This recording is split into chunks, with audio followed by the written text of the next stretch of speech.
Bismillahirrahmanirrahim. Assalamualaikum warahmatullahi wabarakatuh. Nama saya Rizky Radi Abdillah. Pada kesempatan kali ini, saya akan membahas sebuah video yang bertemakan keseimbangan hidup. Keseimbangan hidup adalah suatu situasi di mana kita mampu membagi kehidupan antara bersosial dan bekerja dalam proporsi waktu yang tepat. Hal ini kerap dilewatkan oleh banyak orang dengan alasan ekonomi yang mewajibkan kerja sepanjang waktu. Nyatanya, sebagian besar dari kita mungkin masih belum bisa mengatur waktu secara maksimal antara pekerjaan, keluarga, maupun pertemanan. Padahal ini sangat penting untuk dilakukan demi membuat diri terhindar dari stres. Jadi pada dasarnya kiat mencapai keseimbangan hidup memang tidak bisa ditentukan oleh siapapun. Terlebih lagi jika kita mempertimbangkan faktor ekonomi yang sangat berpengaruh pada kehidupan pekerjaan kita. Namun ada beberapa hal yang bisa kita terapkan guna mencapai keseimbangan hidup. Di antaranya adalah tentukan prioritas antara pekerjaan dan pribadi. Cara menjaga keseimbangan hidup yang pertama yaitu dengan menentukan prioritas antara pekerjaan dan kehidupan pribadi. Cara satu ini dinilai mampu menjaga pikiran kita tetap stabil dan tidak stres.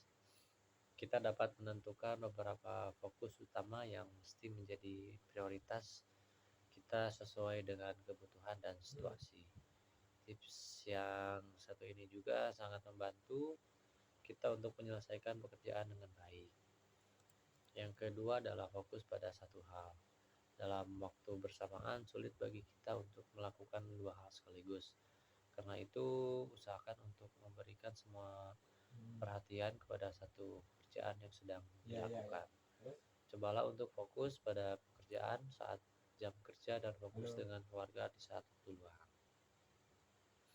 Dan yang ketiga, tidak enggan meminta bantuan dan dukungan. Cara terbaik untuk mengurangi beban pikiran atau dilema adalah dengan mengungkapkan permasalahan tersebut kepada orang lain, baik keluarga, teman, rekan maupun atasan kita. Beritahu masalah kita dan mintalah pendapat dari mereka. Buanglah semua keraguan di kepala kita seperti perasaan gengsi, merepotkan, dan merasa perfeksionis sehingga takut menunjukkan sesuatu yang belum sempurna. Ada kalanya untuk menyadari bahwa kita sedang membutuhkan bantuan. Semakin cepat mencari bantuan, maka masalah akan semakin cepat terselesaikan. Dan yang keempat adalah memiliki ambisi yang tenang. Ada kalanya memiliki ambisi yang tinggi cukup bagus, namun tidak dilakukan dalam jangka waktu yang lama. Maka kita akan mengalami kelelahan akibat adrenalin yang terus terpacu. Hal ini akan membuat kita gelisah sehingga tidak bisa beristirahat dengan tenang dan menjadi mudah marah. Hal tersebut dapat kita atasi dengan perlahan mengurangi adrenalin. Kita dapat melakukan kegiatan santai setelah bekerja seperti memasak, nonton film, dan berjalan santai di taman. Yang perlu dicatat adalah kita harus melakukan kegiatan tersebut dengan tenang, teratur, dan perlahan dan tidak tergesa-gesa. Dan yang kelima, memberi self reward. Cobalah untuk memberikan penghargaan untuk diri sendiri setidaknya sekali dalam seminggu setelah menjalani rutinitas yang sangat melelahkan.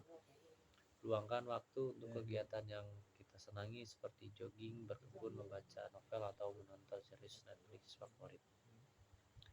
Selain itu, kita juga bisa mengambil cuti dari tempat kerja untuk pergi berlibur. Tidak harus ke tempat yang jauh dan menguras dompet kita. Pilihlah tempat yang membuat kita merasa rileks dan bisa mengembalikan semangat untuk meningkatkan kebahagiaan, kreativitas, serta produktivitas kita. Dan yang keenam adalah jangan meninggalkan ego dalam pekerjaan.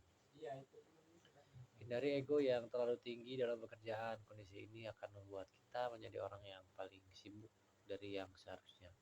Ego yang tinggi berpotensi menimbulkan sifat keras kepala dan bisa membuat orang lain kurang nyaman. Lambat laun, keadaan ini akan membuat kita semakin stres dan mengalami kelelahan dalam melakukan pekerjaan baik secara fisik maupun emosional.